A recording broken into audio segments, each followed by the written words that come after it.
The dinner that wouldn't end. The setup. Megan was 23, fresh out of college, and new to the city. She'd been convinced by her friends to try online dating. Something she had resisted until loneliness got the better of her. After a week of swiping through dozens of questionable profiles, one stood out: Eric, a 26-year-old accountant. His profile was clean, professional, and maybe a little too neat. He liked long walks, cooking, and deep conversations. His photos were all button-up shirts, pressed hair, and polite smiles. Safe. That was the word her roommate used. Safe's not so bad, Megan told herself. They exchanged a few messages.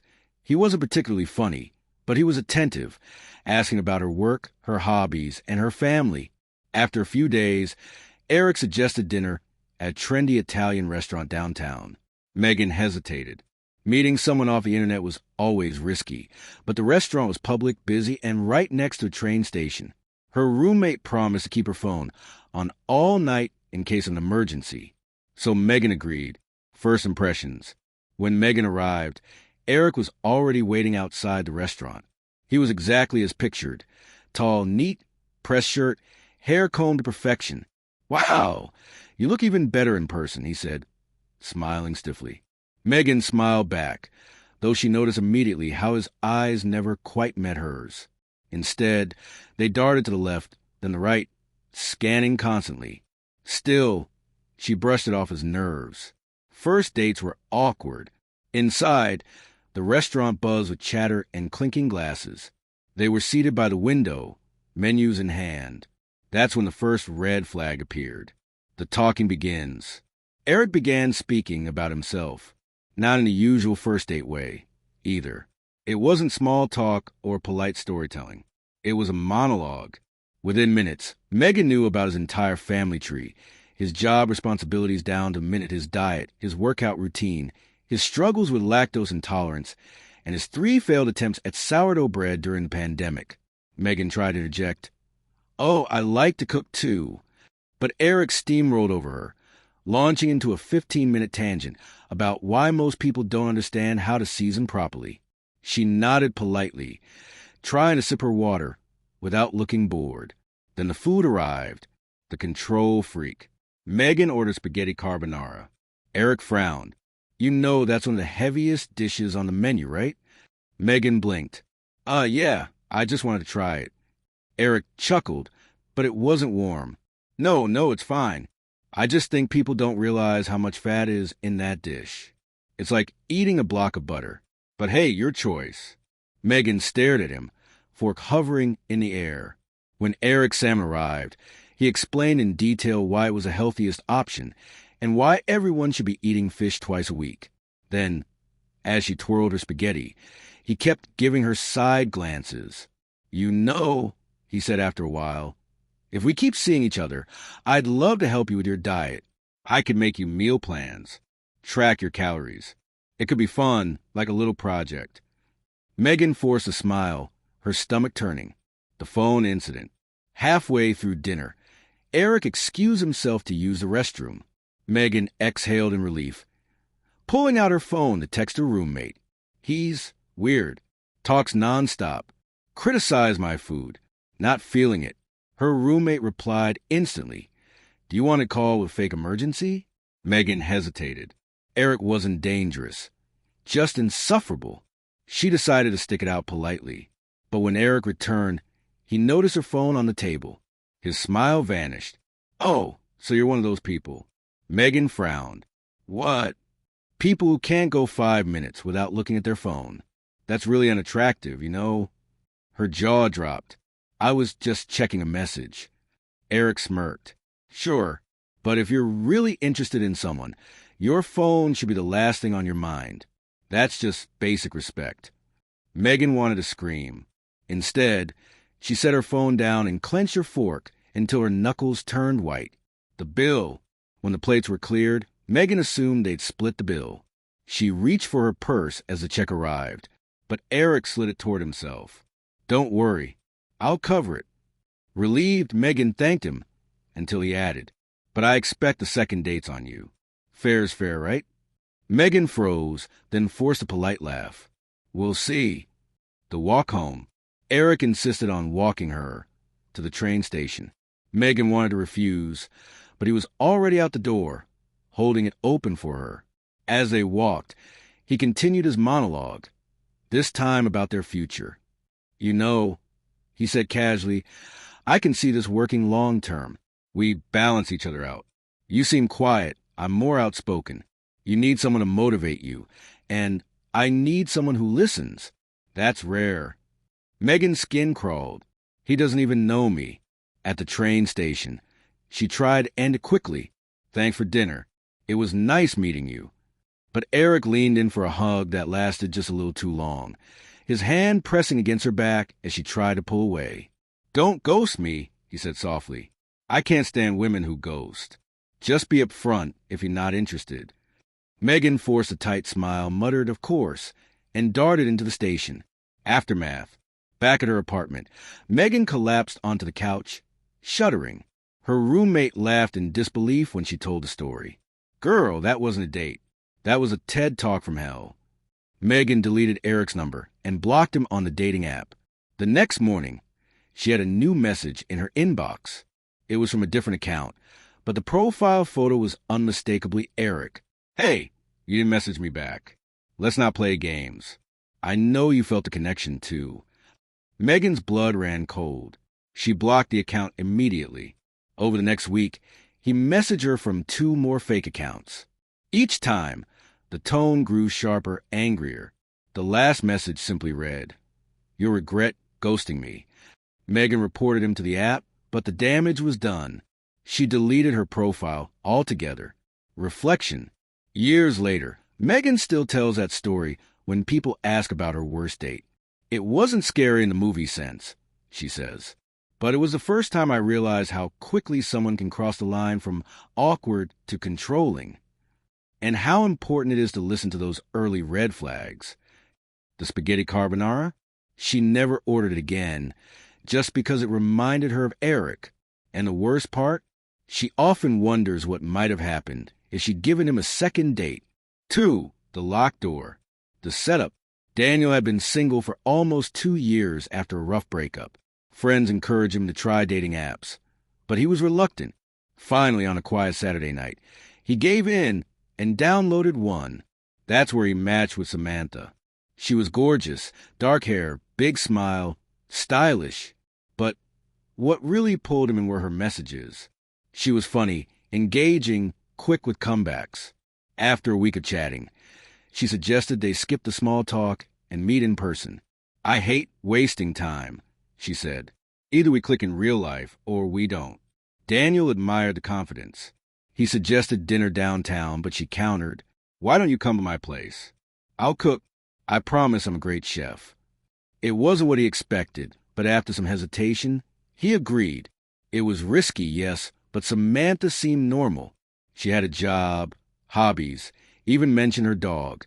Besides, the idea of a home-cooked meal was tempting. So Friday night, Daniel drove across town to her apartment. First impressions. The building was older, a little run down. The hallway smelled faintly of mildew, but when Samantha opened the door, everything changed. Her apartment was immaculate.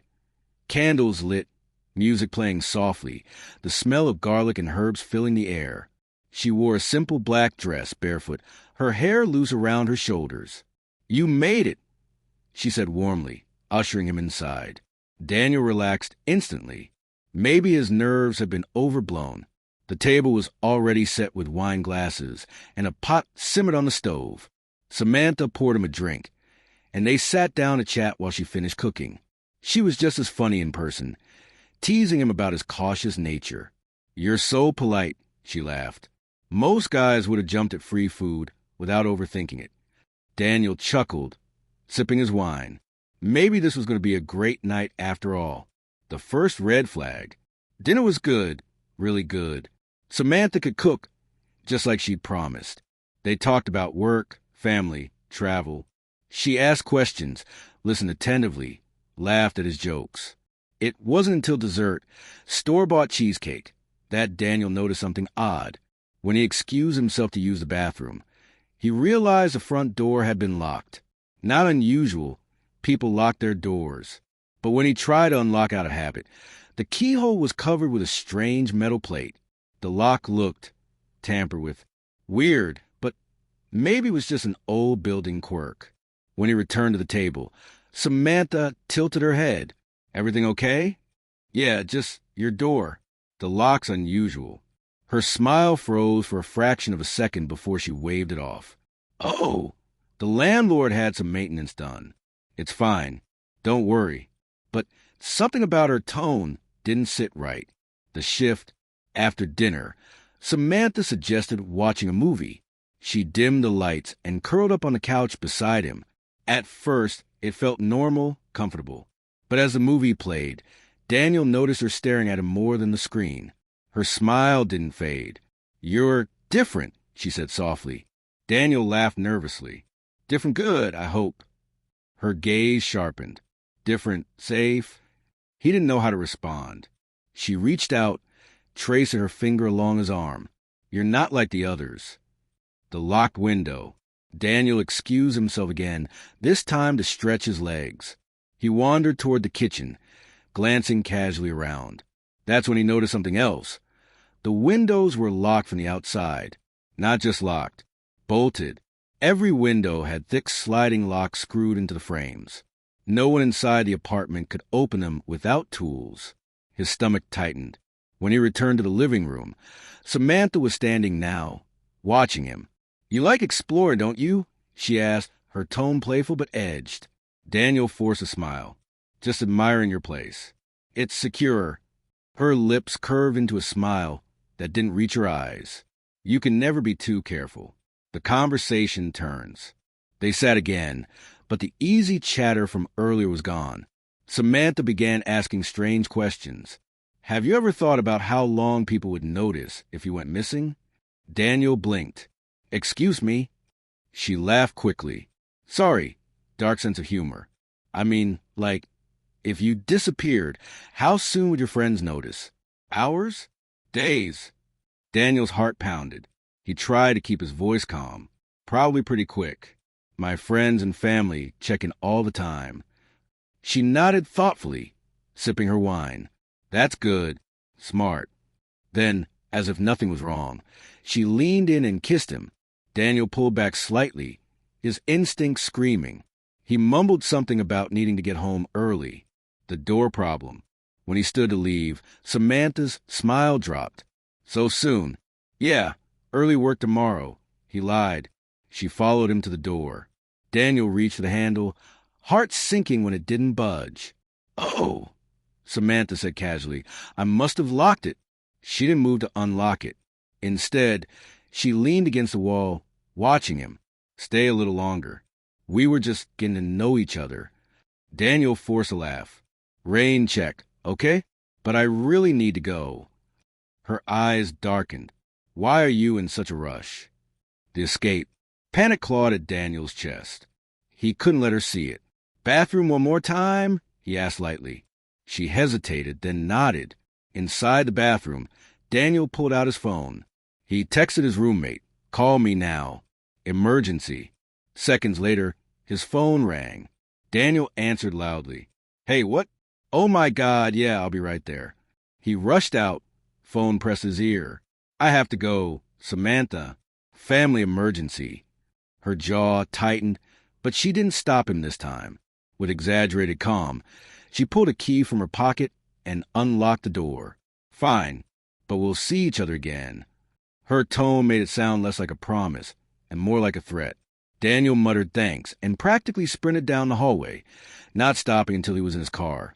Doors locked, engine roaring. Aftermath. Back home, Daniel told his roommate everything. Together, they searched Samantha's name online. What they found made his skin crawl. Her social media accounts were strange. Hundreds of posts about keeping people safe and protecting them from themselves. She wrote long rants about ungrateful men who didn't understand what was best for them. Even creepier, there were photos, candid of men at restaurants, gyms, parks, always taken from a distance. The comments were worse. Accounts, likely hers, praised her for choosing carefully. Daniel deleted the app that night. Reflection. Years later, When people ask about his worst date, Daniel always says the same thing. First dates are supposed to be awkward, but not terrifying. The second I saw those windows bolted shut, I knew I wasn't safe. If my roommate hadn't called, I don't know what would have happened. He laughs about it now, but there's no humor in his eyes. The lesson stuck. Never ignore your instincts. Because sometimes a locked door isn't just about safety. Sometimes it's about control. The man who wouldn't leave. The setup. Rachel had always been cautious about dating. She wasn't the type to rush into things. But after weeks of convincing from her best friend, she agreed to go on a date with Kyle, a man she'd met on a book club app. Kyle seemed sweet online. He had a goofy sense of humor, loved hiking, and actually read the books they were assigned. He messaged her often, but not in a pushy way. After a month of exchanging passages from novels and trading jokes, he asked her out for coffee. Safe, public, quick. Rachel figured it was low risk. The day of the date, she picked a cafe she liked. Bright, always bustling. Only a block from her apartment. Kyle showed up 10 minutes early, waving when she walked in. He looked like his photos, a little scruffier maybe, but otherwise normal. Rachel ordered her usual latte. Kyle got a black coffee, and they sat by the window. At first, it was fine. Normal. But it didn't stay that way. First impressions. The conversation began easily enough. Work, hobbies, favorite authors. Kyle spoke animatedly about his job as a freelance graphic designer. He was charming in a nerdy way, if a little intense. But within 30 minutes, Rachel noticed something odd. Kyle had no sense of boundaries. When she mentioned she had a dog, he leaned forward, eyes wide. "Oh, you'll have to let me come over and meet him. I'm great with animals." Rachel laughed politely. Maybe one day. When she mentioned her love of cooking, he grinned. "So, when are you inviting me over for dinner?" She brushed it off as joking, but a strange knot tightened in her stomach. The overstay. After an hour, Rachel decided she was done. The date wasn't terrible, but it wasn't great either. She made her move. "Well, this was fun," she said, gathering her things. "I should head back. Got some errands to run." But Kyle didn't stand. "Oh, come on," he said with a laugh. "It's early. Let's walk around the neighborhood." Rachel hesitated. She didn't want to be rude. Maybe another time. Kyle frowned, then quickly forced a smile. Okay. At least let me walk you home." "That's not necessary," Rachel said lightly. But he was already on his feet, following her out the door. The walk. The cafe was only a block from Rachel's apartment, but Kyle stayed close, chattering as they walked. "So, which building's yours?" he asked casually. Rachel's heart skipped. "Oh, I don't usually tell people that right away." Kyle tilted his head. "What? You think I'm some kind of creep?" Rachel forced a smile. "Of course not. Just being careful." But Kyle didn't laugh. He just looked at her, studying her. When they reached her street, Rachel slowed. "This is me," she lied, pointing to a random building. "Nice place," Kyle said, staring at the door. He didn't move. Rachel shifted awkwardly. "Well, thanks again for coffee." Kyle just stood there, smiling. The refusal. Rachel tried again. "I'll talk to you soon." "Or," Kyle said, "we could keep hanging out now." Her chest tightened. "I really have things to do." Kyle shrugged. "I'll help. What do you need? Groceries? Cleaning? I don't mind." Rachel laughed nervously. "That's not necessary." But Kyle's smile didn't falter. "I like you. Why waste time pretending we don't?" Rachel felt the hairs on her neck stand up. It's been one date. "So," Kyle said, "I don't need more to know when something feels right." The persistence. Rachel fumbled for her keys, though they weren't for this building. She just needed to get rid of him. "Well, this is me," she said firmly. "I should go in." Kyle finally stepped back, but his eyes lingered on her. "You'll text me tonight, right?" Rachel nodded quickly, desperate to end it. "Sure." As soon as he turned and walked away, she bolted around the block, heart pounding, until she reached her real apartment. She didn't see Kyle again that night. But that wasn't the end. The messages, the text started an hour later. "Had a great time. You're special, I can tell. Can't wait for our next date. Rachel didn't reply. By morning, there were 20 more messages. Why aren't you answering? Don't ghost me, Rachel. I deserve better than silence. You're not like other girls. You're better. Don't prove me wrong. Her stomach twisted. She texted back once. I don't think this is going to work. Best of luck. Kyle replied instantly. No, you don't mean that. You're just scared. I'll prove it to you. The visit. That evening, Rachel walked her dog and froze. Kyle was standing across the street. He waved. Thought I'd surprise you, he called. See? I know where you live now. Rachel's blood ran cold. How did you... Easy, he said, smiling.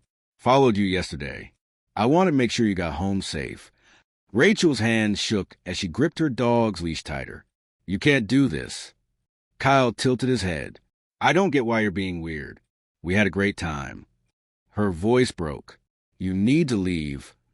Kyle's smile faltered, replaced by something harder. Fine, I'll go, but you'll regret pushing me away. He turned and walked off, disappearing into the night. The aftermath. Rachel called her best friend, sobbing. Together they went to the police. They filed a report, but the officer shrugged. He hasn't hurt you. Just block him. She did, but blocking him only made him angrier. Over the next week, Kyle made new numbers, new accounts. You can't hide from me. I'll wait outside if I have to. We're meant to be. Stop fighting it. Rachel stopped walking her dog at night. She kept her blinds closed. Every time she stepped outside, her heart raced, scanning the street for him. Then one morning, she found something on her doormat, a copy of the book they'd both loved from the club app. Inside, a note for our future. Resolution. That was enough. Rachel moved. Changed apartments. Changed her number. Deleted her dating profiles. She never saw Kyle again. But the memory stuck with her. The way he smiled like nothing was wrong. The way he twisted persistence into affection. The way he crossed boundaries without hesitation. When she told the story later, her friends would shake their heads. A guy like that, it's just obsession. But Rachel always corrected them. No, it's entitlement. He thought he was owed something. And that's what made it dangerous. The driver. The setup. Maya didn't date much. Not because she wasn't interested, but because her job in healthcare left her with odd hours and little free time. One weekend, her friends insisted she take a break and set her up on a date with Ethan, a guy they knew from a gym. He's nice, he's funny, and he's got a car, her friend teased. That last part was supposed to be a joke, but it ended up being the most important detail of the night. Ethan picked her up at 7 in a sleek black sedan. He was tall, clean-cut, and smiled easily. On first impression, he seemed safe, charming even. He opened the door for her, complimented her outfit, and promised a great night. They were headed to dinner across town, about a 30-minute drive. It should have been simple. But the second Maya's seatbelt clicked, something felt off. The drive begins. At first, Ethan made small talk, work, hobbies, travel. He cracked jokes that weren't funny but seemed harmless. But then his driving started to bother her. He sped down side streets, rolling through stop signs, weaving around slower cars with unnecessary aggression. Maya tightened her grip on her seatbelt. You're in kind of a hurry, she said with a nervous laugh. Ethan grinned, eyes fixed on the road. Relax. I'm a good driver. You'll see. Maya forced a smile, but her stomach churned. The detour. 10 minutes into the ride, Maya realized something. They weren't heading toward the restaurant. Wait, she said, sitting straighter. Aren't we supposed to take the freeway? Ethan shrugged. Back roads are faster. Plus, I want to show you something cool. Her pulse quickened. What kind of something? You'll see, he said vaguely, smirking. Maya's instinct screamed. She reached for her phone, checking the map. They were heading in the opposite direction of the restaurant. The first lie. I think we should just go to dinner, Maya said carefully. Ethan chuckled. Don't worry, I'm not kidnapping you. The way he said it, so casual, made her skin crawl. I just want to show you this spot by the river. It's private, romantic. Perfect first date energy. Maya forced a laugh, trying to hide her unease. Maybe another time. I'm starving. But Ethan didn't turn the car around. The speed. As the road grew darker, Ethan drove faster. The city lights faded, replaced by trees and empty stretches of asphalt. Maya clutched her phone in her lap, thumb hovering over the emergency dial. Slow down, she said firmly.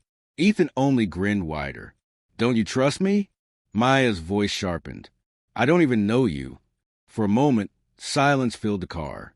Then Ethan chuckled. Fair enough. You'll know me soon.